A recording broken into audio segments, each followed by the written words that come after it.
Hey guys, Liberty Defender coming to you today, Sunday, from Southbury, Connecticut, at a Justice for Southbury rally, which evidently doubles as a Black Lives Matter movement. We're going to listen to what these people have to say and try to talk to some people about the legitimacy of all lives mattering. So I'm going to shut up and allow these people to talk. With 4 graduate students from the New School in NYC this past semester, focusing on organizational change management. They interviewed several Justice Southbury members and attended our Zoom meetings and compiled data to aid us in our next steps.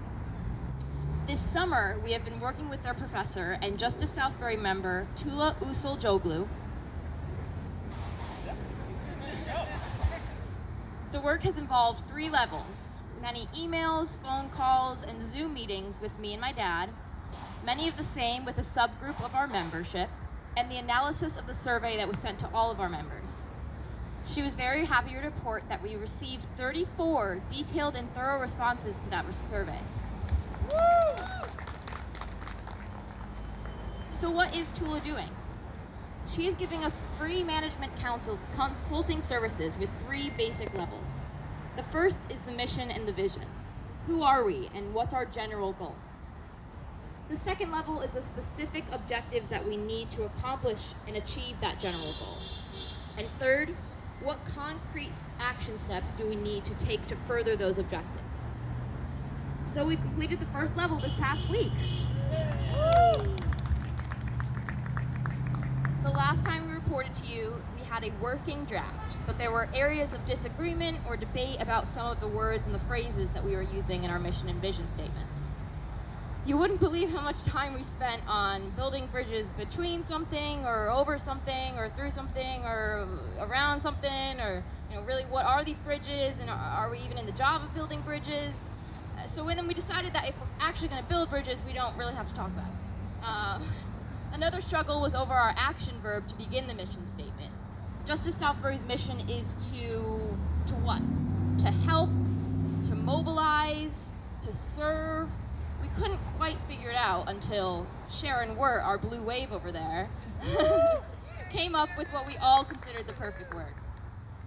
A number of other people made key comments, including our incredible Kevin Jennings' analysis that every successful mission or vision statement is no more than 10 to 15 words. It's succinct, it's simple. It gets right to the point. When my dad and I have talked over this year plus about who we wanted to be and what we wanted to do and what we wanted to achieve, we kept going back to that we want to be the local social justice advocates. The 4 words. That's what we want to be. Now, Tula started the last meeting this week with a draft that we felt okay about, and she gave us the standard of, can everyone live with it? And after our preliminary Zoom meeting with Tula, but before the larger Zoom meeting, my dad and I said that it just wasn't good enough. Everything we've done with Justice Southbury since the beginning has been wonderful and positive, and we've been so enthusiastic about it.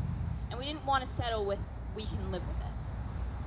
Comments by John Cummings and Jeremy had us look at both the old version and the new version of the mission and vision statements. And we quickly blended what was the best in each, and we got rid of what we thought was the worst in each, and came up with something that we could more than live with. Something we felt really captures the mission and the vision of Justice Southbury.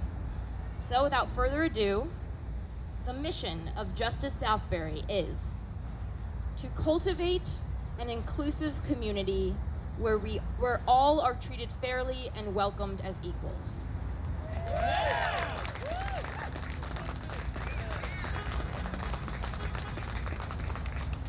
And the vision of Justice Southbury, short and sweet: a more fair and kind community for all.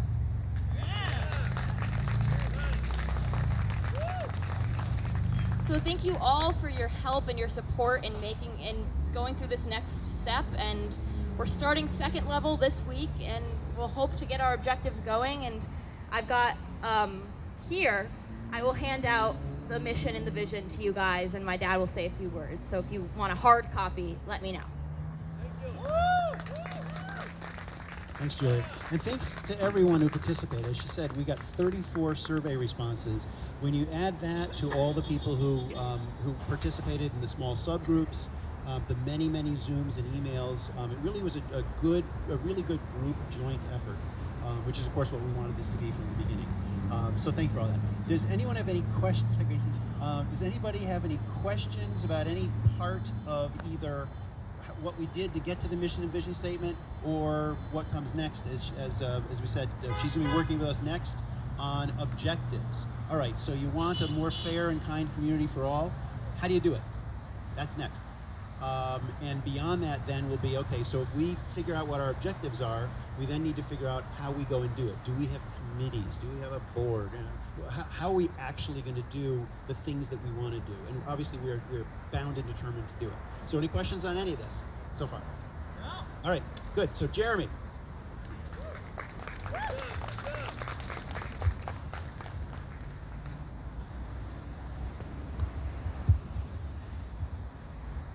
Hello, everybody.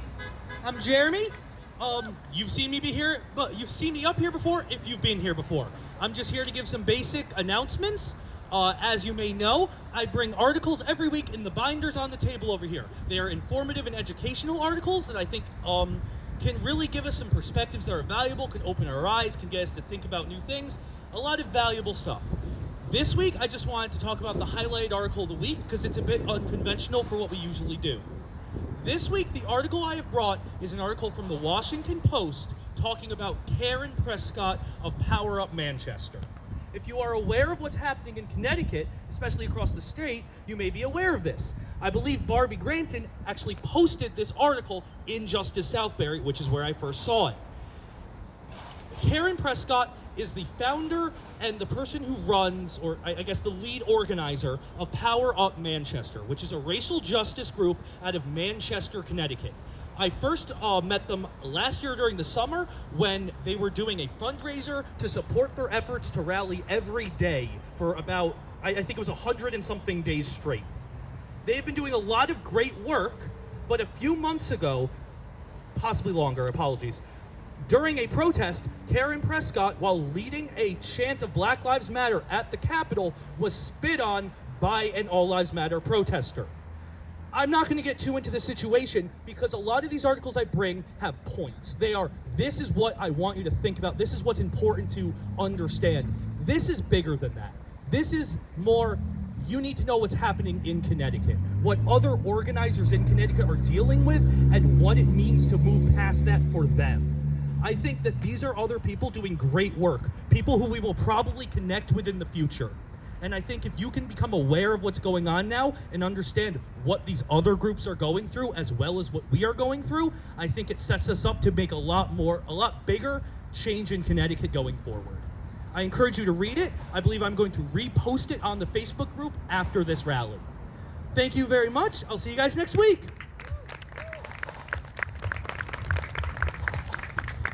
Thank you, Jeremy. We have an election coming up in November, and while we will try very hard not to in any way suggest whom you might want to vote for or what party you might want to vote for, we have a couple of announcements that pertain to the election, and first is Mary Doherty. Hey everybody, how are you today?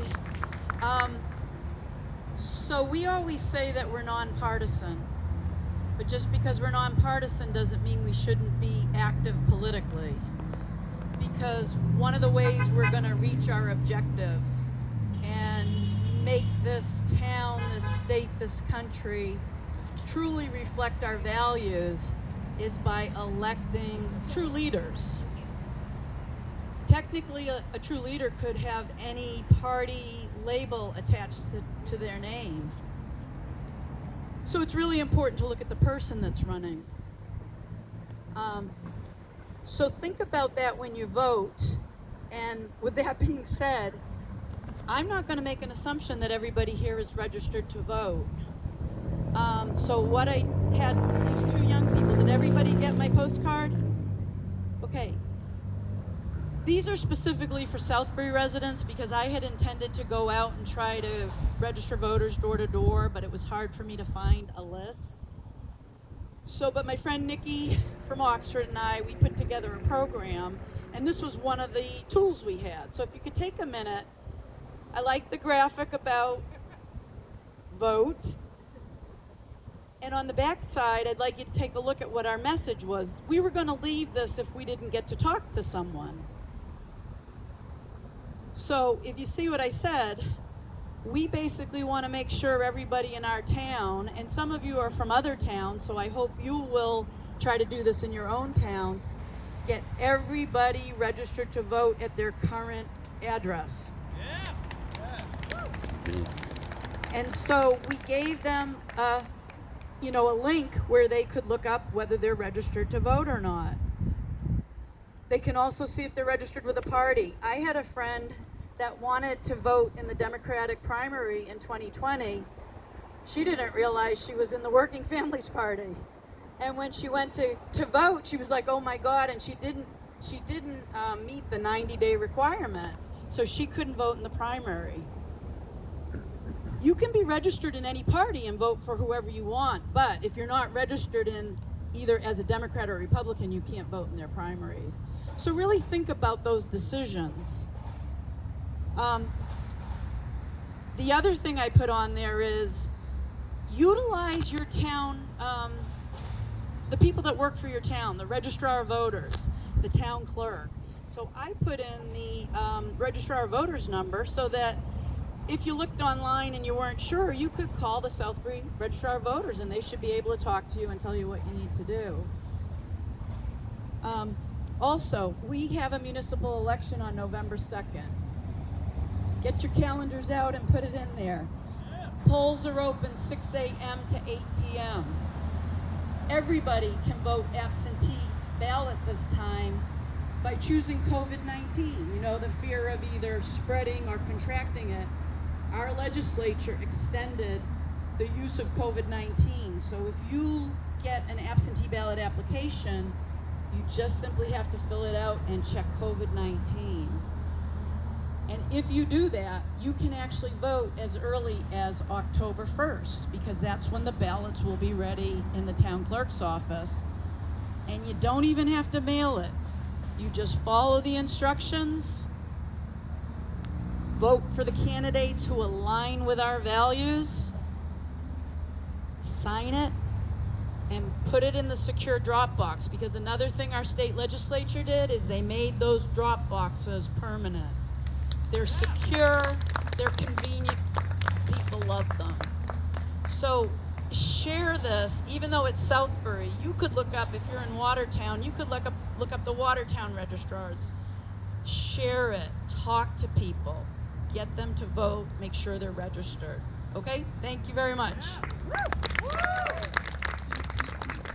Good Thanks, message, Mary. everyone. Get out and vote, with a please. specific report on something relevant to the November ballot and relevant with Justice Southbury, Michael Carrington. Oh, here comes the politics. Hey, so as we know, social justice should be supported by all parties, and I truly hope the Republicans are supporting it as well. But I can report from the Democrats, we recently nominated our slate, and there's a lot of Justice Southbury participation. So I want to thank everybody here for showing up week after week, because it really helped us cultivate a great slate. I want to specifically shout out our first selectman candidate, John Deal, in the back. We have Audrey Darwin running for the Board of Selectmen. We have Tara Beal Gomes running for Board of Education. And then down the ballot, we've got Barbara Wheeler running for zoning. We've got Rob DeCarly running for inland wetlands, sorry. And Rich Boritz. Oh, Barbie Granton is running for inland wetlands. These people, we became aware of them, Rick being on the nominating committee, as well as myself, partially because of these rallies. So we're really trying to push the values of Justice Southbury forward. Now, I'm not here to tell you to vote Democrat or vote Republican. Vote for whoever shares your values. That's the important thing. But do vote and consider getting involved in the campaigns. Whether you're a Democrat or Republican, and whether you live in Southbury, you can talk to myself and Mary if you're interested in being involved with the Democrats. But there are good Republicans too. There are good Democrats and good Republicans in all of the towns. Just please consider getting involved. This is our democracy on the local level. These local elections, people power really matters. Knocking on doors, making phone calls, writing letters to the editor. I think sometimes we think about Biden and Trump and kind of the big tickets, but the local elections matter so much for your families and so much for you and your values. So that's all I really have. Just stay tuned, stay alert, and if you do want to work for the Democrats in Southbury, come find me. Thank you, Michael. I don't want to give short shrift to those who've been here for 61 plus weeks, but I also want to mention a couple of newcomers. We have a family over here from Newtown Allies for Change. Thank you for being here. We have Pastor Michael Cobb, who recently came to the Woodbury United Methodist Church. And when I sat down with him, I'm chair of the church council there. When I sat down with him during his first week, he was really overjoyed to hear about what we're doing here at Justice Southbury. He had been placed in our church. Partly he was interested in our church, having seen Black Lives Matter signs there. And he knows what we've been going through with LGBTQ issues. So Michael, some of you have already seen his Facebook posts. He started posting things. So keep that up. Everybody, keep up the dialogue on social media. It's important that we do so. So welcome to our first timers. Our family spent the last week out in Western New York near the Chautauqua area. And some of you have heard of the Chautauqua Institution. And long story short, it's a place where people gather to learn and to share ideas. And Ed and Christine were there the week before we were. And he mentioned a couple of really interesting lectures that he attended. And I said, Ed, come talk to us about it. And he said he will. They're away this week, but he said that he'll do that. This past week, Kathy and I were able to attend lectures by David French, who some of you might recognize. You've seen him on Meet the Press. He's a reporter for The Atlantic. He's a writer as well. A conservative voice, but a voice of anti-Trump and let's figure out how we can avoid secession. And so I just wanted to share with you a few of the points that he made that I thought were particularly relevant and resonant with our group. He talked about the big sort, which is the study that shows that in America, we are sorting ourselves out more and more. And the number of counties where one or the other of the presidential candidates won by 20 points or more is astonishing, and it's growing. Which means that in many, many places in America, none of your neighbors have dissimilar ideas. Everybody's for blue or everybody's for red, which has got to make it frustrating if you're not one of those people and you're in those communities. But it also makes our community really interesting, because obviously this is a blue state, but the 5th district is the purplest district within the state. And Southbury is a pretty red town that just went for Joe Biden as its first Democratic presidential nominee since 1964. So what that tells you then is the relevance locally. If we lived in some towns in America, we wouldn't have to do this, because either everybody would agree with us or nobody would agree with us. But in this town, in this community, our actions, our words, our activism can make a difference. As Michael pointed out, a number of people in our group felt compelled for the very first time in their lives to run for public office. That's amazing.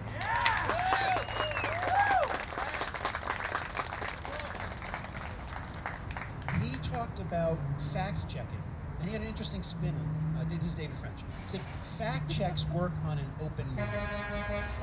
Fact checks work on an open mind. And I think we all can identify with that, because I know one of the things I try to do when a lot of my conservative friends post something on Facebook, which is just blatantly a lie. And that's one thing if they have an opinion. Biden's old and sucks. Yeah, fine. But when they say, Biden said this at his last press conference, look at this.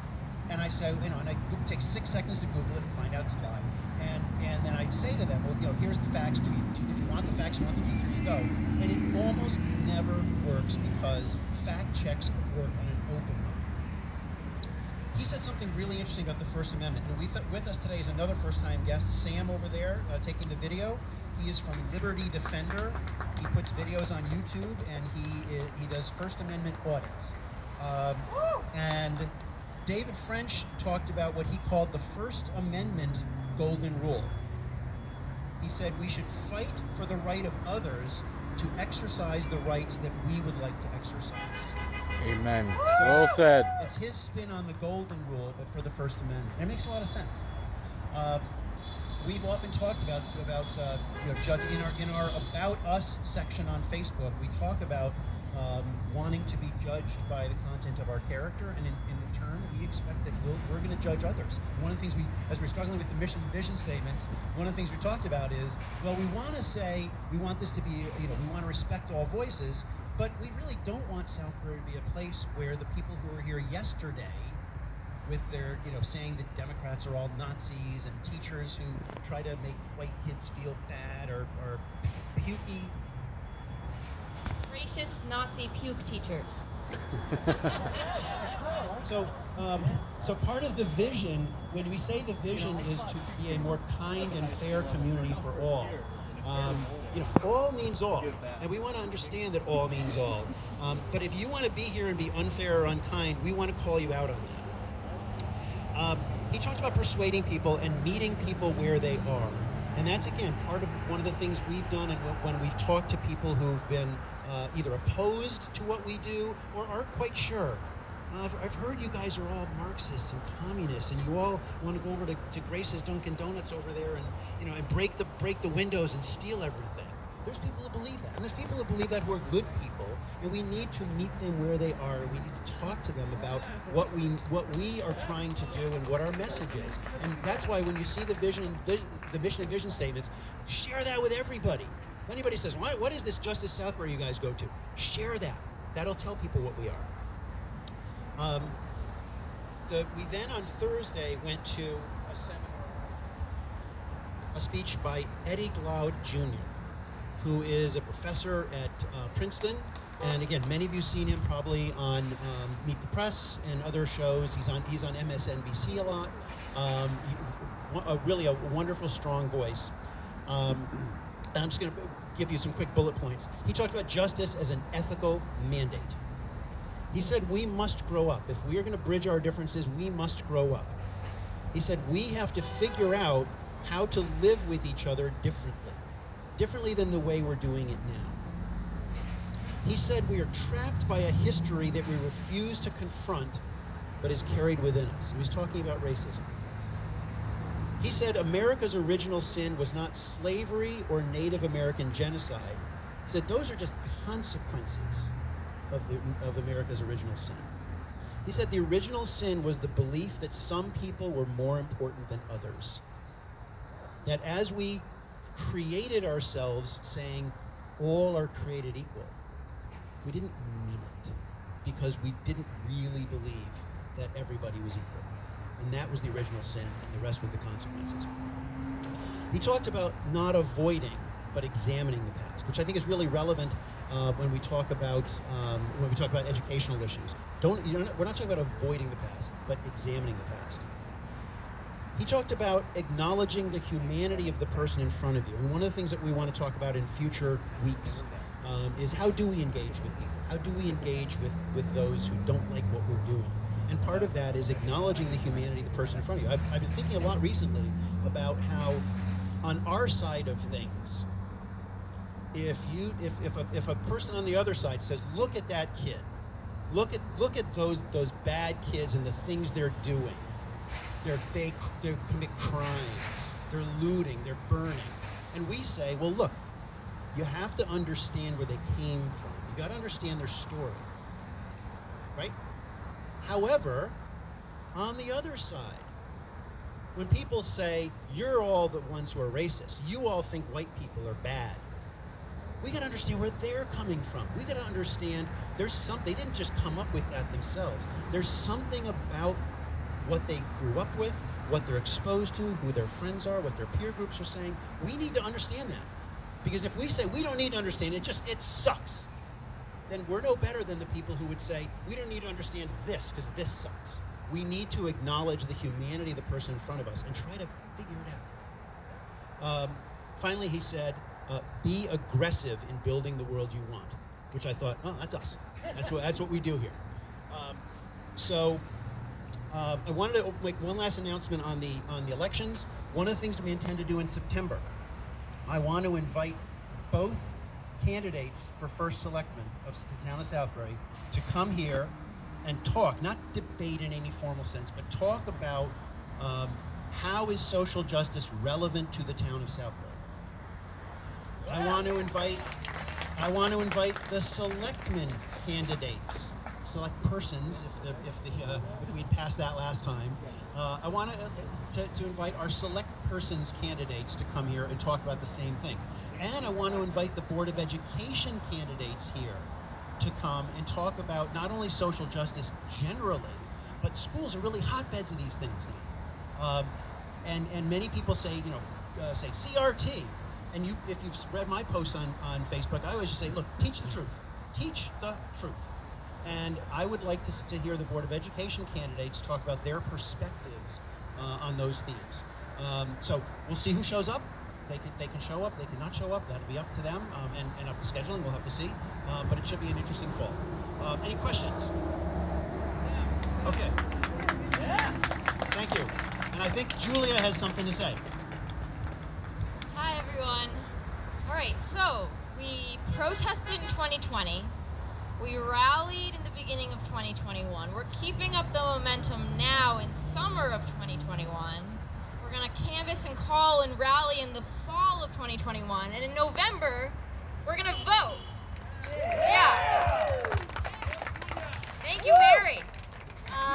So just remind ourselves that this is a movement, not a moment. So if you're fired up and ready to go, let me know. Fired up. Fired up. Ready to go. Ready to go. Fired up. Fired up. Ready to go. Ready to go. Fired up. Fired up. Ready to go. Ready to go. Let's go change the world. Thank you so much for coming, and remind people that hate has no home here in Southbury. Amen.